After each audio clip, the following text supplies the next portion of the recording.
Shalom, Bapak Ibu Saudara. Kita teruskan studi kita, kristalisasi. Dan ini masih di kitab Nabi Yeremia. Kita ambil tema dari pasal 11 mengenai perjanjian. Karena ini diulang-ulang sebenarnya tema ini. Karena memang Israel maupun Yehuda, ya, Israel yang di utara, yang di selatan ini juga itu melanggar perjanjian. Itu jelas. Nanti kita lihat coba di sini. Kita pelajari dulu apa perjanjiannya dan bagaimana mereka melanggarnya. Nanti kita aplikasikan dalam dunia kekristenan saat ini kita. Apakah dunia kekristenan juga memahami perjanjian baru? Ya, apa itu perjanjian baru? Apa itu isinya?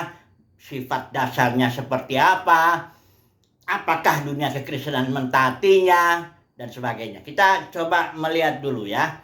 Karena bagi Tuhan, ini perjanjian sangat penting ya. Yang bilang bahkan our God is the God of covenant. Jadi kalau orang nggak ngerti perjanjian, waduh. Karena begini, Tuhan juga bertindak, berlaku kepada manusia sesuai dengan perjanjian yang ada. Misalnya, itu Israel itu nama Tuhan yang Tuhan tampilkan kepada bangsa Israel itu Yahweh, ya, Tuhan perang, karena dia berjanji memberikan tanah perjanjian itu yang sekarang disebut Palestina, itu tanah perjanjian. Ada 7 bangsa di sana yang harus ditumpas, ya. Nggak ada lagi sekarang 7 bangsa itu di tanah itu, udah lain orang-orangnya.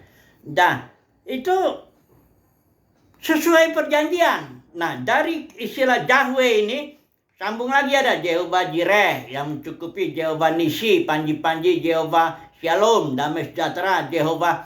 Artinya Rafa menyembuhkan.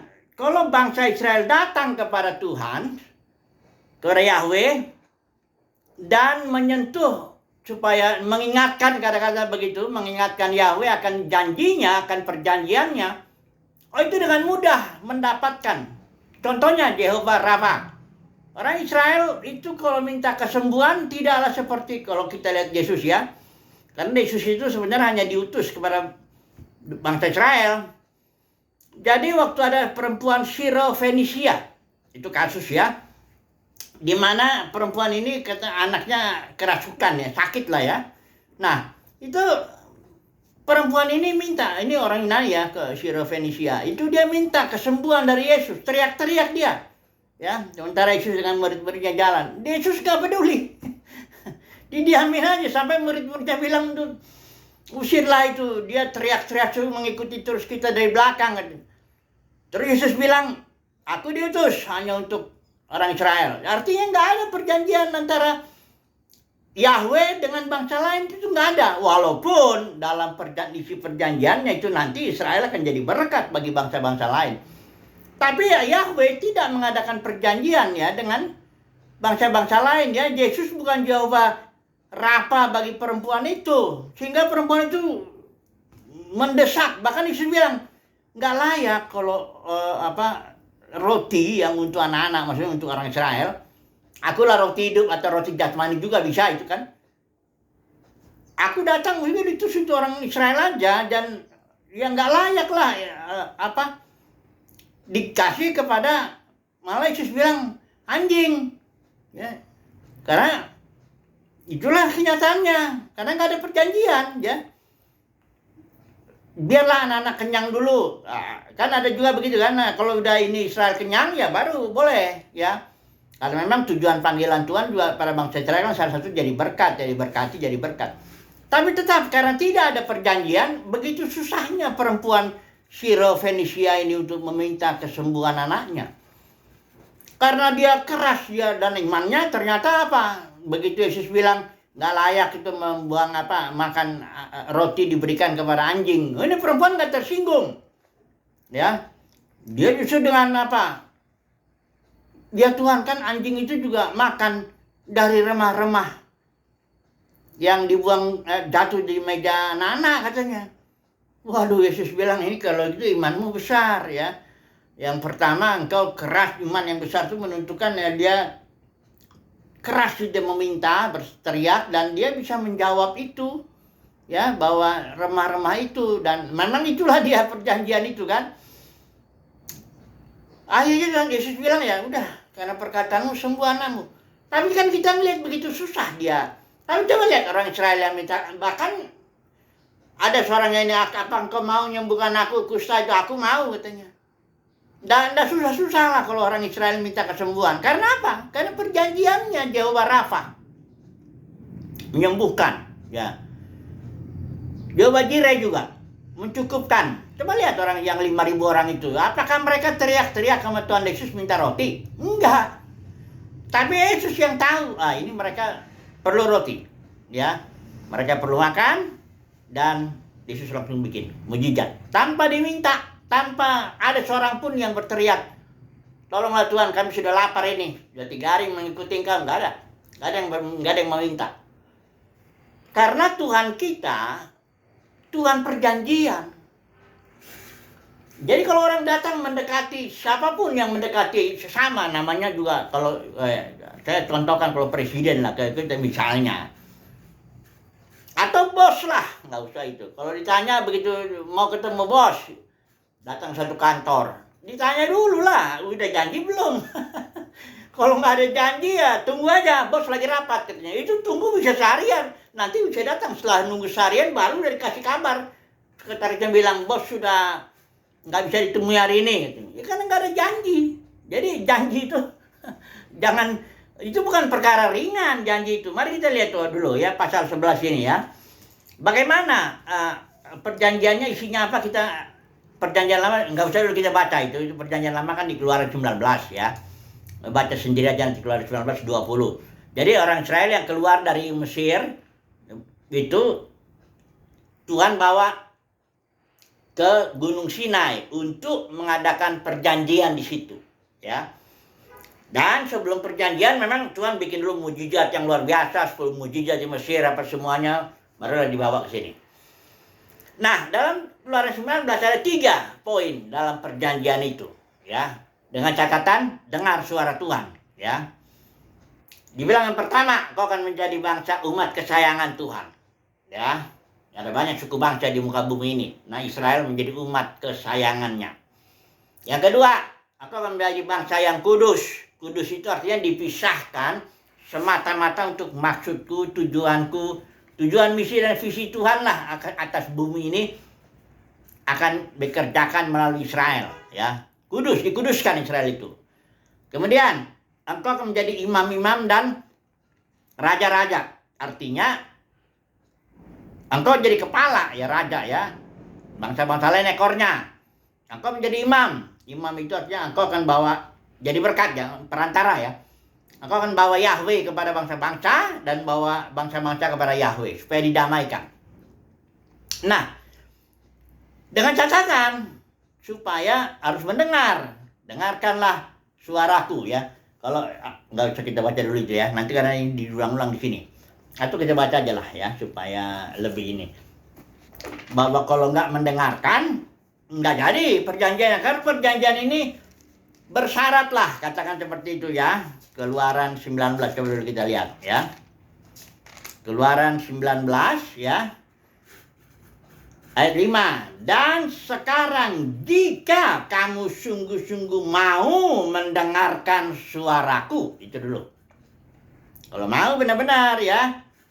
Dengar suaraku, 1. Kedua, memegang perjanjian. Nanti karena dalam perjanjian ini setelah diikat, itu ada aturannya. Itulah namanya hukum Taurat. Segala aturan dalam kehidupan sehari-hari, dalam kehidupan imam, dalam pelayanan, dalam bait suci, kemah suci, semuanya itu ada. Orang Yahudi bikin 900, berapa itu? 613 aturan-aturan kehidupan, ya. Tapi jangan dilupakan ini, mendengarkan suaraku. Bukan nanti kayak orang Farisi jadi mentaati aturan legalistik tapi nggak dengar suara Tuhan. Nah, ini yang bahaya ini. Ini mendengar suaranya ini. Kemarin juga kita sudah bahas soal mendengar suara Tuhan, ya. Oke, jadi perjanjian ini barulah diikat, ya. Sakral sekali itu Gunung Sinai, Tuhan turun di atas itu, bahkan berbicara 10 perjanjian itu loh perjanjian yang ditulis itu. Tapi Tuhan ngomong itu yang 10 itu. Hukum Taurat, the Ten Commandment kalau ya. Luar biasa sakralnya. Ya. Sehingga kalau terjadi pelanggaran itu, nah datanglah itu disiplin. Nanti kita lihat ya. Nah, di sini sudah lihat pasal 11 ini ya. Ayat yang kita ambil yang ini Yeremia disuruh khotbah. Dia bicara dulu kepada orang-orang Yehuda dan kepada penduduk Yerusalem. Karena pada waktu itu Israel, kerajaan utara kan sudah dibuang ke Asyur tahun 722 sebelum Masehi. Jadi sisanya masih ada di sini yang akhirnya dibuang juga tahun 586 sebelum Masehi, ya. Jadi ada 100 tahun lebih itu jaraknya. Suruh khotbahlah Yeremia kepada orang Yehuda, ya, dan penduduk Yerusalem, khususnya Yerusalem ini. Dikatakan di sini, terkutuklah orang yang tidak mendengarkan. Karena ini ya tekanannya mendengarkan ini, ya. Kemudian ayat 4, yang telah kuperintahkan kepada nenek moyangmu pada waktu mereka bawa keluar dari tanah Mesir dari dapur peleburan dengan berfirman, dengarkanlah suaraku. Berarti diulang lagi nih soal mendengarkan ini. Kemudian di sini juga mereka tidak mendengar itu, nyatanya mereka nggak mendengar kan perjanjian itu. Alasannya ini ayat 8 ya. Saya potong-potong bacanya ya. Mengikuti kedegilan hatinya yang jahat. Jadi orang Israel itu nggak mau dengar suara Tuhan karena mengikuti kedegilan hatinya yang jahat. Nggak mendengar itu ya, karena memang mendengar itu soal hati juga nanti kan ya, soal hati itu mendengar itu. Saya pernah bilang itu kalau tukang parkir di pinggir jalan, biarpun suara ribut itu lalu lintas juga entah suara apapun juga di situ, tapi ya dia tukang parkir itu akan peka. Hatinya tukang parkir yang membuat dia peka terhadap suara starter mobil itu. Kalau ada itu dia sangat peka, karena ya tentu kalau tukang parkiran cari uang kan. Jadi dia langsung peka hanya kepada satu suara itu. Karena dia tukang parkir, hatinya ya hati tukang parkir ya begitu. Ya. Jadi hati orang itulah nanti yang menentukan dia mau dengar apa. Ya, kalau orang hatinya udah kedegilan hatinya, ya dia nggak mungkin dengerin lah yang Tuhan mau ngomong. Dia akan dengerin yang hatinya inginkan itu. Ya. Kalau hatinya sudah ingin kaya, dia akan kejar itu, ya. Mau dengar apapun ya, kecuali kalau yang mendukung itu, ya keinginannya. Kalau nggak mendukung, dia nggak mau dengar. Tergantung hatinya itu nanti, nah iya ya. Kemudian kedua, kita lihat penolakan mereka tuh. Mereka 10 ya telah menolak mendengarkan firmanku. Mereka mengikuti Allah lain dan beribadah kepadanya. Nah, ini beribadah, mengikuti ilah atau Allah ya. Nah, kalau dalam Kristen nanti kalau Tuhan tuh membandingkannya dengan mamon, kekayaan atau uang ya. Jadi kalau orang sudah Tuhan bilang nggak bisa orang dua Tuhan, harus pilih salah satu. Kalau mau beribadah kepada Tuhan ya Tuhanlah dengarkan. Tapi kalau orang hatinya sudah cinta uang, beda ya dengan butuh uang ya. Semua orang butuh uang. Jangan salah sudah. Kalau nanti kita dibilang jangan cinta uang, jangan, itu bukan berarti engkau jangan coba-coba kau punya keinginan akan uang ya. Enggak mungkin orang hidup tanpa uang tuh enggak mungkin. Enggak mungkin. Yesus pun tahu itu. Ya kan? Tuhan Yesus pun tahu itu. Enggak mungkin lah orang hidup tanpa uang. Tanpa makan, minum, pakaian dan sebagainya kebutuhan. Makanya ada firman Tuhan, cari dahulu kerajaan sorga, nanti yang itu ditambahkan, ya, dipermudah dalam bekerja, dalam berbisnis, dalam apa itu. Tapi kalau engkau sudah fokusnya itu, itu yang nggak bisa, ya, tak bisa orang menjadi memiliki dua Tuhan. Ya Tuhan, kalau mau satu yang mana? Mau jadi hamba mamonnya, ya udah pilih aja. Tapi celakanya dalam Kristen ada banyak ini. Hamba Tuhan, ngakunya hamba Tuhan. Tahu-tahu dari khotbahnya kelihatan kok. Dari gaya hidupnya kelihatan kok. Dari caranya dia main jabatan, dia main uang, ketahuan kok. Hamba mamon, ya. Ada yang ketahuan jelas, ada yang memang di dalam hati karena nggak kelihatan. Karena cinta uang itu kan dalam batin itu, nggak kelihatan. Setiap orang, sekali lagi ya, setiap orang butuh uang, tapi nggak semua orang itu cinta uang, cinta mamon, ya, hamba mamon, yang nggak semua. Semua pendeta, semua pelayan itu butuh duit. Kita nggak mungkin bisa bergerak. Paulus pun butuh duit, tapi dia bukan hamba mamon ya. Dalam pelayanannya Paulus bilang, aku bekerja mencukupkan diriku. Ya, aku tahu apa itu kekurangan, aku tahu itu apa itu kelimpahan. Ya, segala perkara bisa aku tanggung. Karena dia memang fokusnya kepada Tuhan, mengandalkan Tuhan, bergerak sesuai dengar suara Tuhan. Tuhan pernah larang Paulus loh, jangan kau pergi ke situ. Dalam penginjilan, jangan pergi ke Asia. Jarahkan itu ke Eropa. Itu kota pertamanya Filipi itu. Paulus dengar itu, walaupun bisa jadi dia sekali waktu dia salah ketika Tuhan bilang jangan ke Yerusalem. Ya. Oleh bisikan roh itu murid-murid bicara pada Paulus jangan ke Yerusalem. Paulus ngotot. Tapi bukan karena uang dia ngotot itu. Dia ngaku bahwa aku tawanan roh. Aku mengikuti pimpinan roh. Kemana Roh Kudus mau aku jalan. Walaupun aku tahu katanya penjara dan sengsara menanti aku. Tapi aku nggak peduli. Yang penting aku ngikutin pimpinan roh, menyelesaikan tugas. Makanya di akhir kehidupannya Paulus yang ngomong di 2 Timotius itu, aku telah mengakhiri pertandingan yang baik, aku telah mencapai garis akhir, aku telah memelihara iman, sekarang tersedia bagiku mahkota. Oh dahsyat, itu yang kita rindukan ya saudaraku ya, yang melayani Tuhan ini. Itulah yang kita rindukan supaya kita mencapai garis akhir ya, karena mendengarkan suara Tuhan. Oke, kemudian di sini intinya Israel menolak mendengarkan suara Tuhan karena 2 alasan ini. Atau mendengarkan, jadi berarti dia melanggar perjanjian toh. Yang pertama, mengikuti kedegilan hatinya. Yang kedua, punya ilah lain, mamon. Ya, kalau dalam kasus Israel ini ya patung, penyembahan berhala ya, karena bangsa-bangsa lain juga begitu ya. Jadi tapi nanti dah, oke lah, kita masuk lagi langsung ke dalam konteks perjanjian baru. Tunggu dulu sebentar. Solusinya Tuhan bikin ini. Solusi ya. Supaya Israel mentaati perjanjian. Yang pertama solusinya di Yeremia, nanti kita lihat Yeremia 31 ayat 31 itu. Karena perjanjian lama sudah digagalkan oleh Israel, Tuhan bikin yang baru. Nah, ini solusi yang pertama Tuhan bikin, perjanjian baru. Sebenarnya perjanjian baru itu untuk kaum Israel ya. Tuhan bikin yang baru, yang satu. Yang kedua, ini dia di pasal 10 di ayat yang ke-23-nya itu. Ya.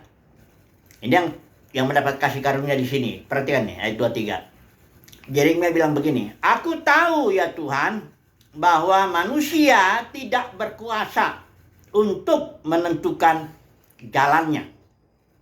Dan orang yang berjalan tidak berkuasa untuk menetapkan langkahnya. Makanya Yeremia bilang begini, hajarlah aku, ya Tuhan, tetapi dengan selayaknya. Jangan dengan murkamu, supaya aku jangan kau binasakan. Berarti solusinya. Yang pertama Tuhan, kalau soal perjanjian Tuhan bikin yang baru. Yang kedua ini, hajarlah aku. Didiklah aku Tuhan. Gitu. Disiplinlah aku Tuhan. Supaya telingaku ini dengar suaramu. Karena setiap orang juga, ini solusi umum. Semua manusia butuh solusi ini. Karena semua manusia sudah jatuh dalam dosa. Upah dosa itu maut. Sudah tahu, maut itu satu jenis hidup yang dikuasai iblis. Bayangkanlah bagaimana kalau seseorang itu menjalani kehidupan yang disimbolkan pohon pengetahuan itu. Walaupun dia tahu yang mana yang baik, yang mana yang jahat, dia akan menjalani satu kehidupan yang menurut kedegilan hatinya, sesuai dengan arah ya, roh jahat juga bekerja di situ kan. Itulah kedagingan manusia, semua manusia. Dan nggak ada seorang, Paulus sudah kasih vonis surat Roma itu pasal-pasal awal itu. Tidak ada seorang pun mencari Tuhan, tidak ada yang berbuat baik, tidak ada, semuanya dah. Karena manusia sudah mati dalam dosa.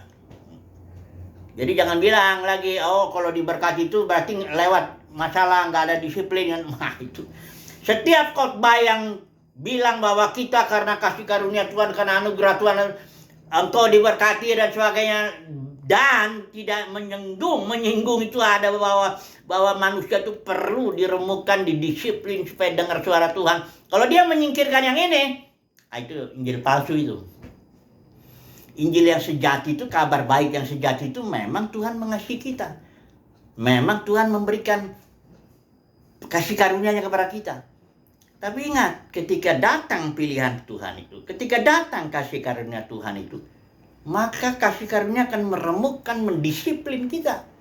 Supaya apa? Itu penyembuhan juga. Jangan cuma Tuhan jahat sama. Nah, nanti kitab Ibrani nih. Saudara lihat Ibrani ya. Orang yang didisiplin itu justru itu bukti bahwa dia anak, ya, bahwa dia diakui oleh Tuhan.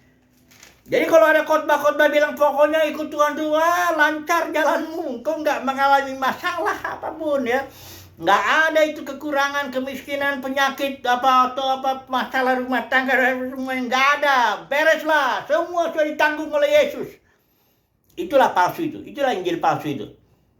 Yang asli itu begini, kabar baiknya bahwa Tuhan sudah menyelesaikan, segala dosamu dibereskan, it is finished di kayu salib, beres semua.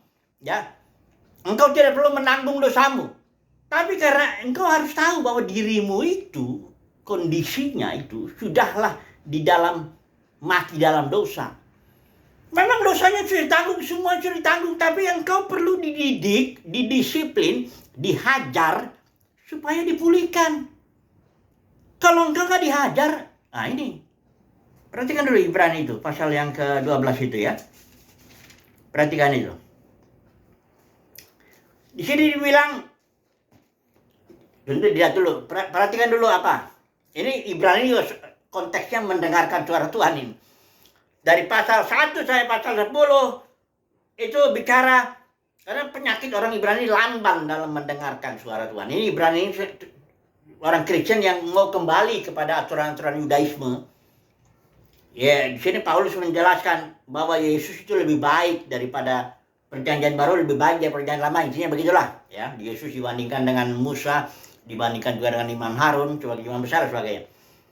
Intinya, ya, engkau harus dengar itu suara Tuhan, ya.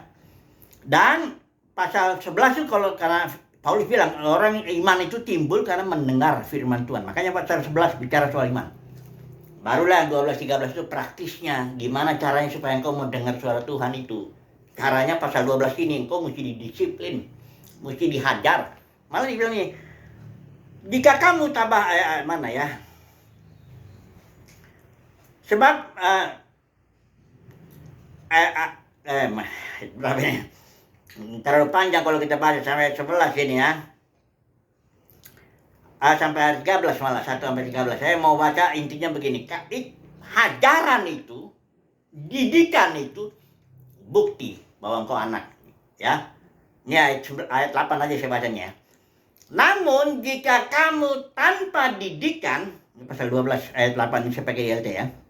Namun jika kamu tanpa didikan, tidak dihajar Tuhan, yang olehnya semua orang telah menjadi orang-orang yang ambil bagian, maka kamu, kalau tanpa didikan itu ya, kamu adalah anak-anak haram. Ini terjemahan ILT, anak-anak haram. Dan bukan anak-anak, ya. Kalau kau nggak mengalami didikan, hajaran Tuhan, bentukan Tuhan, engkau anak-anak haram katanya di sini, ya. Jangan marah juga. Di sini kalau dalam ILT, dalam LHI anak-anak gampang katanya. Ya dianggap bukan anak lah. Ya, so tandanya ini umat pilihan Tuhan. Dari mana saudara dan saya tahu bahwa kita dipilih? Bukan hanya dipanggil. Karena dalam kekristenan ada banyak yang dipanggil nih. Tapi nggak dipilih. Itu harus diakui. Itu kedaulatan Tuhan, hak Tuhan. Karena dalam kekristenan gereja udah jatuh. Dan para pemenangnya aja nih yang nanti dapat upah itu, ya, tahta. Kalau nanti kita baca, merintah bersama Tuhan Yesus lah. Itu hanya umat pilihan aja yang dipanggil, dipilih dan menang.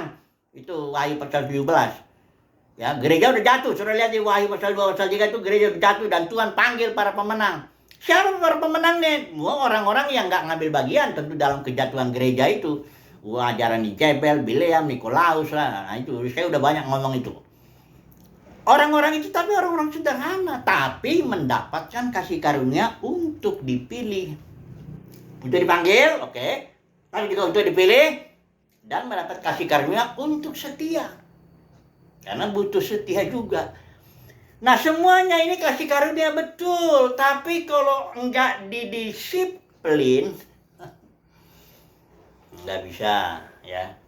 Bahkan disiplinnya yang makin keras, itulah makin dia buktikan, terbukti bahwa kita ini emang umat yang dipilih Tuhan. Semua umat pilihan Tuhan akan merasakan kesaksian roh dalam batin. Dari mana saya tahu, dari mana saudara bisa tahu bahwa kita dipilih Tuhan, gak hanya dipanggil saja? Dari disiplin dan bentukan Tuhan yang menghajar hidup kita ini. Hidup, kalau kita ngebandingin misalnya ya, kita ngebandingin ini, umat pilihan Tuhan dilihat dengan orang-orang besar, oh dia melayani Tuhan, dia santai aja, dia nggak ada hidupnya lancar, rumah tangganya lancar, uangnya banyak, ngambil uang perpuluhan, bos sulung, wah kaya, dan kok saya di sini dihajar Tuhan, mengalami banyak kesulitan, tapi justru itulah buktinya bahwa saudara dan saya dipilih. Hidup nggak gampang karena dihajar terus, itulah tandanya. Ya, makin dihajar makin mahal kita di hadapan Tuhan. Sama seperti besi, kalau sekali dihajar jadi tapak kuda gitu ya, harganya kan nggak terlalu mahal. Dihajar lagi, ditempa lagi jadi jarum-jarum, karena lebih mahal tuh. Ditempa lagi, dihajar jadi on the deal arloji itu, jam arloji on the dealnya kan mahal tuh. Jadi makin ditempa, makin dihajar, makin mahal ya harganya di hadapan Tuhan ya. Tapi nah, kalau di hadapan dunia kekristenan saat ini, wah, itu justru orang yang dihajar, yang dibentuk, dicuekin dia. Karena dunia kekristenan menganggap orang yang paling diberkati itu yang banyak pengikutnya, kaya, teologinya katanya harus teologi yang mengubah banyak orang, pokoknya orang banyak lah. Ya. Karena dalam dunia kekristenan ini sudah kalau bicara yang menyenangkan telinga, oke lah, dapat sambutan dari orang banyak. Tapi kalau kita bicara soal ini, disiplin, ya, oh itu tunggu dulu lah ya. Tapi itu tandanya, kalau saudara dan saya memang anak-anak yang sah, dalam arti bukan hanya dipanggil tapi dipilih juga, siap-siaplah kasih karunia itu akan membuat kita dibentuk beda dengan yang lain. Contohnya Yusuf lah, dengan kita ambil contoh lah Yusuf dengan saudara-saudaranya. Kan saudara-saudaranya tuh hidupnya lebih enak. Karena Yusuf dipilih Tuhan, bukan hanya dia kan umat Tuhan, sama semua saudaranya umat Tuhan juga, tapi Yusuf dipilih untuk jadi berkat, untuk ngasih makan nanti dengan kepada seluruh keluarganya itu. Gimana caranya? Oh, dia harus dibentuk, ditempa dulu. Ya dikeluarin dari keluarganya lah, masuk sumur, dijual dulu, masuk penjara di Mesir dan sebagainya, baru dia jadi berkat.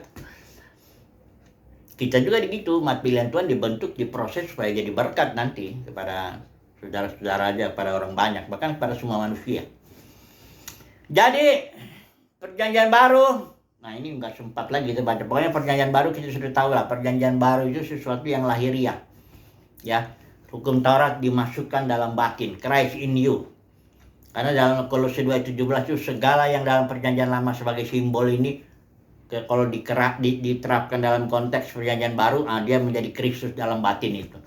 Itulah harta kita, itulah harta umat pilihan Tuhan, Kristus dalam batin, ya. Kemuliaannya batiniah, berkatnya batiniah. Makanya Efesus 1:3 bilang begitu. Engkau sudah diberkati dengan segala berkat rohani. Dan untuk mendapatkan berkat rohani ini, saudaraku, tetap disiplin itu. Karena semua manusia itu jelas, manusia lahir dalam dosa. Dia jelaslah dia akan melihat hal-hal yang lahiriah. Dia akan cinta dunia ini, barangkali ada cinta uang, ada 3 tak. Katanya ada masing-masing orang beda emang. Ada tahta, ada wanita, ada harta, pokoknya beda-beda boleh. Tapi tetap tujuannya lahiriah lah Pak. Menurut keinginannya. Setiap orang akan mengikuti kedegilan hatinya. Itu setiap orang lahir begitu. Karena Roma sudah vonis.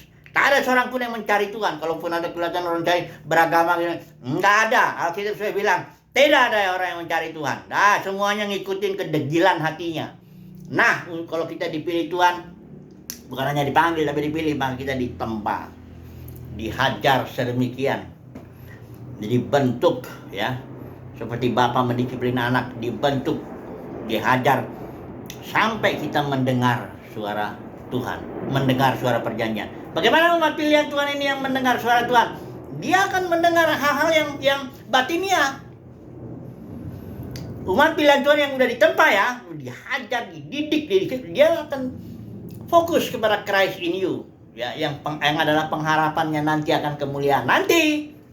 Sekarang masih pengharapan. Emang umat pilihan Tuhan nggak ada kemuliaannya, kemuliaan lahiriahnya lah katakan ya, walaupun Tuhan kasih juga sedikit-sedikit barangkali apa. Tapi bukan itu juga fokusnya. Umat pilihan Tuhan itu bukan biasanya, memang itu orang-orang yang kalau Watchman ini bilang jangan cari. Dalam dunia kekristenan yang besar itu jangan, di situ kemuliaannya lahiriah katanya. Tapi kalau umat pilihan Tuhan kemuliaannya batiniah, ya. Dia di dalam batin, fellowship dengan Tuhan, mencintai Tuhan, mendapatkan pewahyuan Tuhan. Pokoknya yang batiniah dah, ya, pengalaman batiniah itu, ya. Jadi itulah dia umat pilihan Tuhan. Untuk saat ini, nah, itu harus setia. Harus setia mengalami benturan, setia mengalami kesusahan, setia. Ya setialah, ya. Sampai nanti akhirnya kayak Paulus, aku telah mencapai garis akhir.